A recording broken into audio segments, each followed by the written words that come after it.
তাদেরকে বলির পাঠা বানিয়েছে কিন্তু ওই সরকারই, অথচ তারাই কিন্তু লুটপাটটা করছে। আজকে তো আবার পত্রিকায় দেখলাম আগের আপনার ওই যে আসাদুজ্জামান মিয়া ঢাকা ডিএমপি কমিশনার ছিল, তার বিশাল ফিরিস্তি বেরিয়েছে। সেন্ট মার্টিনে যে ঘটনাটা ঘটছে, বিশেষ করে টেকনাফ থেকে সেন্ট মার্টিন যেতে যেভাবে গোলাগুলি করা হচ্ছে, এবং সেখানে আমরা যেটা পত্রিকায় দেখলাম যে যুদ্ধজাহাজও, মিয়ানমারের যুদ্ধজাহাজও সেখানে দেখা যাচ্ছে। এটা বাংলাদেশের সার্বভৌমত্বের পরে একটা প্রচণ্ড রকম হুমকি। এবং দুর্ভাগ্যের কথা হচ্ছে যে বর্তমানে যে একটা অনির্বাচিত সরকার আছে, দখলদারি সরকার, জোর করে দখল করে বসে আছে, এদের কাছে সার্বভৌমত্ব ব্যাপারটা কোনো রকমেই কোনো প্রভাব বিস্তার করছে না। একটা ভিন্ন দেশ থেকে আমার যে পথ, যেটা আন্তর্জাতিকভাবে স্বীকৃত যে পথ, সেই পথে আমার সেই সমুদ্রের সীমা, সেখানে আমি যাতায়াত করতে পারছি না, ওখানে সেখানে গোলাগুলি করে যাতায়াত বন্ধ করে দিচ্ছে। অথচ সরকার এখন পর্যন্ত একটা যে স্টেটমেন্ট, সিরিয়াস স্টেটমেন্ট, এবং condemning the incident of Myanmar, সেটা পর্যন্ত তারা করে নাই। তারা বলছে যে আমরা দেখছি, এটা সার্বভৌমত্বের প্রতি আঘাত আসছে, তারা দেখছে। এই সরকারের উপর আমাদের আস্থাটা কি করে থাকবে? এই দেশের জনগণ, যারা দেশের মানুষ তো আশা করে যে সরকার তাদের সার্বভৌমত্ব রক্ষা করবে, তাদের স্বাধীনতা রক্ষা করবে, তো সেখানে সরকারের কোনো রকম কথাই আমরা শুনতে পাচ্ছি না। এটা আমি মনে করি যে এই সরকার যেহেতু একদম দুর্বল একটা সরকার, তার কোনো ম্যান্ডেট নাই মানুষের, এবং অ্যাট দি সেম টাইম এটা একটা নতজানু সরকার, এই বিদেশের উপর নির্ভর করেই সে টিকে আছে, যে কারণে সে একটা কথা বলতে পর্যন্ত সাহস পায় না। মিয়ানমার থেকে গুলি হচ্ছে, আমার মারাও গেছে লোক, অথচ দেখা যাচ্ছে সে কোনো কথা বলে না। তো এটাকে আমরা তীব্রভাবে কন্ডেম করি। আমরা মনে করি যে অবিলম্বে সরকার পদত্যাগ করা উচিত এই ইস্যুতে। স্যার, এখানে সেনাবাহিনী মোতায়েনের কোনো বিষয়ে মনে করেন কিনা? আমরা তো বলছি যে আমরা তো সেনাবাহিনীর মোতায়েনের বিরুদ্ধে সরকার নির্ধারণ করবে, এবং সেখানে তো জবাব দিতে হবে। একটা স্টেটমেন্টও দেয়নি তো, সেনাবাহিনী কি মোতায়েন করবে? একটা স্টেটমেন্ট দেওয়া, কন্ডেম করা, একটা আন্তর্জাতিক বিশ্বের কাছে তুলে ধরা যে দে আর ভায়োলেটিং দ্য ইন্টারন্যাশনাল রুলস, আমার বাউন্ডারি নষ্ট করে দিচ্ছে, আঘাত করছে, তো সেটা তারা কিছুই তো বলে না এখন পর্যন্ত। সেনাবাহিনী মোতায়েন তো অনেক পরে আসবে। তারা বলছে আলোচনা করবে, এখনো আলোচনা। ওই আলোচনাই কথা বলছে, তারা করবে। কোনো আলোচনা শুরু হয়নি, কোনো কথা বলেওনি এখন পর্যন্ত। ওই যে আপনার তো গল্পটা জানেনি, আর কি বলবো, এটা দরকার নেই। এবারে ঈদ কেমন যাবে স্যার? খুবই খারাপ যাবে। সাধারণ মানুষের তো অবস্থা অত্যন্ত খারাপ। এখানে ইনফ্লেশন, মুদ্রাস্ফীতি যেভাবে বেড়েছে, এটা সাধারণ মানুষের একদম ক্রয় ক্ষমতার সমস্ত বাইরে চলে গেছে। এবং সেটা লক্ষ্য করা যাচ্ছে যে এবারকার কোরবানির ঈদের জন্য কোরবানির যে পশু লোকে কিনতে যাচ্ছে, সেখানে কিনতে পারছে না। বেশিরভাগ ক্ষেত্রে দেখা যাচ্ছে যে নাগালের বাইরে সমস্ত দাম।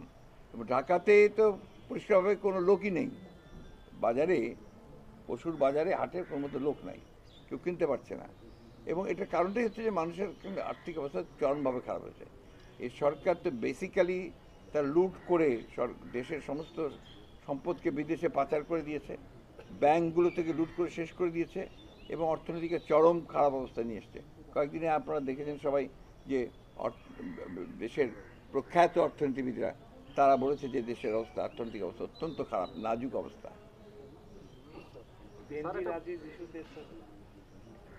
বেনজির আজিজ ইস্যু তো আপনাদের সকলেই এটা একটা আই ওপেনার হওয়া উচিত। যে সমস্ত কর্মকর্তা কর্মচারীরা এই দেশে মনে করছেন যে তারা আপনার এই আওয়ামী লীগকে সমর্থন করে লুটপাট করে দিয়ে তারা টিকে থাকতে পারবেন, আলটিমেটলি কিন্তু টিকে থাকা যায় না। আজিজ এবং বেনজির তার একটা প্রমাণ যে লুট করলে, চুরি করলে, অন্ধের মতো একটা অজনপ্রিয় ম্যান্ডেটবিহীন একটা সরকারকে সমর্থন করলে সেখানে টিকে থাকা সম্ভব না। এবং দেখেন ওই সরকারই তাদেরকে স্কেপ কোড বানাচ্ছে, তাদেরকে বলির পাঠা বানিয়েছে কিন্তু ওই সরকারই, অথচ তারাই কিন্তু লুটপাটটা করছে। আজকে তো আবার পত্রিকায় দেখলাম আগের আপনার যে আসাদুজ্জামান মিয়া ঢাকা ডিএমপি কমিশনার ছিল, তার বিশাল ফিরিস্তি বেরিয়েছে। এগুলো সব এক এক করে আসছে, এখন থলের বিড়াল বেরিয়ে আসছে সব একটা একটা করে। এটাই হচ্ছে, আমরা বহুদিন ধরে বলছি যে এই সরকার বাস্তবিকভাবেই রাষ্ট্রযন্ত্রকে ব্যবহার করছে, সরকারি কর্মকর্তাকে ব্যবহার করে তাদেরকে সব চুরির সুযোগ দিচ্ছে। সেই সুযোগ দিয়ে দিয়ে আজকে এই ঘটনাগুলো ঘটেছে, এখন তাদের নিয়ন্ত্রণের বাইরে। It has become reach such a stage যেখানে তারা কোনো নিয়ন্ত্রণ করতে পারছে না। এবং সরকারের এই মুহূর্তে পদত্যাগ করা উচিত, কারণ দে হ্যাভ ফেইল্ড টোটালি। তারা রাষ্ট্র পরিচালনা করতে, শাসন করতে, তারা দুঃশাসন সৃষ্টি করেছে এবং ব্যর্থ হয়েছে রাষ্ট্র পরিচালনা করতে। একটা কোশ্চেন করি, গতকাল বিএনপির বিভিন্ন কমিটিতে 45 জনকে সংযুক্ত করা হয়েছে। এর আগে মহানগরের সমস্ত কমিটি বাদ দেওয়া হলো। হঠাৎ করে বিএনপির এই পরিবর্তনের কারণ কি? এটা কি আন্দোলনের ব্যর্থতা না সফলতার বিবেচনায় এই পরিবর্তন? আন্দোলনে তো কোনো ব্যর্থতা নাই। একটা আন্দোলন কখনো ব্যর্থ হতে পারে না। একটা ন্যায়সঙ্গত আন্দোলন কোনোদিন ব্যর্থ হয় না। আজকে যদি সেটা হতো তাহলে তো অনেক আগে আপনার বাংলাদেশের স্বাধীন হতো না, আমাদের রাষ্ট্রভাষাও আপনার বাংলা হতো না। আন্দোলন হয়তো সাময়িকভাবে সীমিত হয়েছে সরকারের অবনতির কারণে, কি আন্দোলন চলমান আছে এবং আরও তীব্র হবে। আর একটা রাজনৈতিক দলের এই যে পরিবর্তন যে হয়, এটা সেই রাজনৈতিক দলকে আরও শক্তিশালী করার জন্যই হয়। আমাদের এই পদগুলো শূন্য ছিল, আমাদের অনেকে মারা গেছেন, কেউ নিশ্চয় হয়েছে, দেশ ছেড়ে চলে গেছেন, হয়তো এই জায়গাগুলোকে পূরণ করা হয়েছে এবং যাদেরকে না হয়েছে দে আর অল ইয়াং পিপল।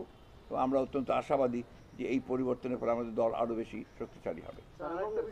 স্যার, এবং অনেক সিনিয়র নেতারা বলছেন যে তারা কিছু জানেন না, এটা বাজে কথা। কোনো সিনিয়র নেতার কোনো নাম তো দেওয়া হয়নি। এগুলো আপনাদের কিছু মনে করবেন না। আমাদের কিছু সাংবাদিক ভাই আছেন আপনার মতো, যারা আপনার খালি ওই বিএনপির ছিদ্র খুঁজে বেড়ান, আওয়ামী লীগের ছিদ্র খুলতে আপনারা সাহস পান না। ওটা খোঁজেন, যারা দেশকে ধ্বংস করলো, আপনার স্বাধীনতাকে ধ্বংস করলো, তাদের ছিদ্রগুলো খোঁজেন, তাদের ছিদ্রগুলোকে বলেন বড় করে। তারা যে আজকে দেশ শেষ করে দিয়েছে, আপনার সমস্ত কিছুকে লুটে নিয়ে চলে যাচ্ছে, এই কথাগুলো আনফর্চুনেটলি আপনারা অনেকেই বলতে সাহস পান না। সাহস করে যদি না দাঁড়ান, আপনাদের এই সংবাদ মাধ্যম আপনারা টিকতে পারবেন না। আপনারা ভুলে যান কেন যে এই সরকার, আওয়ামী লীগ সরকারই 1975 সালে 16ই জুনে আপনার 4টি পত্রিকা বাদ দিয়ে সমস্ত পত্রিকা নিষিদ্ধ করে দিয়েছিল।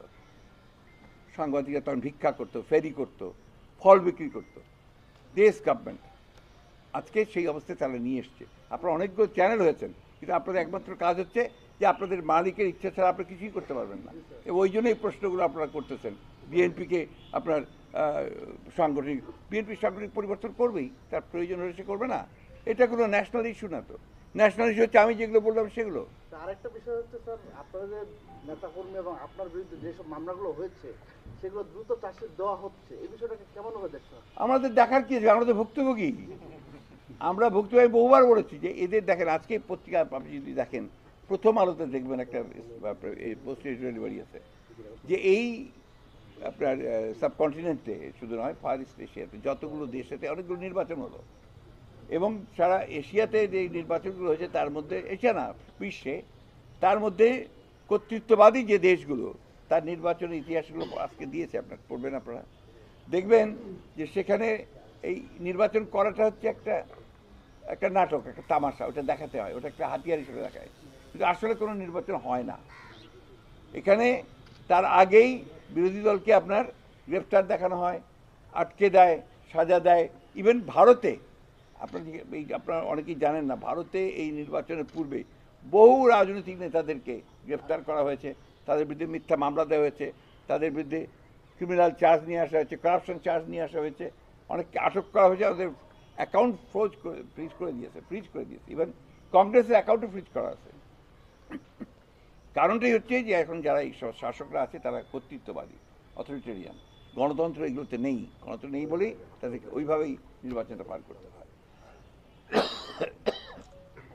এই অবস্থার মধ্যে বিএনপি সামনে তো বিএনপি এগিয়ে চলেছে, কারণ বিএনপি একমাত্র দল নয়, আজকে 63টা রাজনৈতিক দল একসাথে, তারা সবাই কিন্তু একজোটে এই কথা বলছে যে দেশে গণতন্ত্র নেই।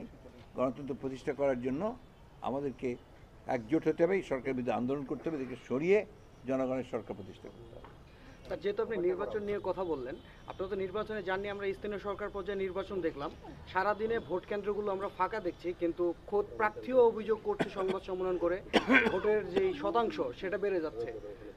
এই বিষয়টাকে আপনি কিভাবে দেখেন? এটা তো নতুন কথা না। আপনারা যে কথাগুলো বলছেন এই কথার উত্তর, কথার জবাব আমরা বহু আগে থেকে দিচ্ছি। আমরা বলছি যে এটাই তো সরকারের প্রবলেম।